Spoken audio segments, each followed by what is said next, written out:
Everyone, আশা করি সকলে ভালো আছেন। এই বরবাদের রিভিউ দেখে পেলাম, কেমন ছিল ভাই কি বলবো, বিশ্বাস করবেন না।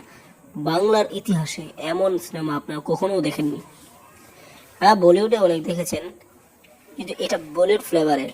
যারা বলিউড ফ্লেভারের মুভি দেখতে চান তারা দেখবেন। অ্যাকশনে এবার কেউ অভিযোগ করতে পারবে না, এবং ইমোশন, রোমান্টিক সব রয়েছে এখানে।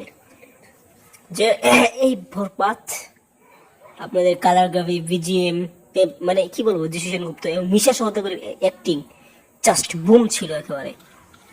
একটা মানে এরকম ভাবে মিশাকে আর কখনো দেখা যায়নি। আর কাহিনীটা আমি নাই বললাম, অনেকে এদের দেয়, তাও আমি বললাম না, আপনারা হলে দেখেন। আর এগুলো সব দেশে এগুলো হলের রেসপন্স। যাই হোক, বরবাদ আপনাদের কাছে কেমন লেগেছে অবশ্যই জানা দেবেন। আমার কাছে হেভি লেগেছে, আপনারা দেখতে পারেন, দেখার মতো মুভি। তো থ্যাংক ইউ আজকের ভিডিওটি এ পর্যন্তই। পুরো ভিডিওটি দেখার জন্য থ্যাংক ইউ। সাবস্ক্রাইবটা করে দিন, হ্যাঁ করে দিন সাবস্ক্রাইবটা, প্লিজ প্লিজ।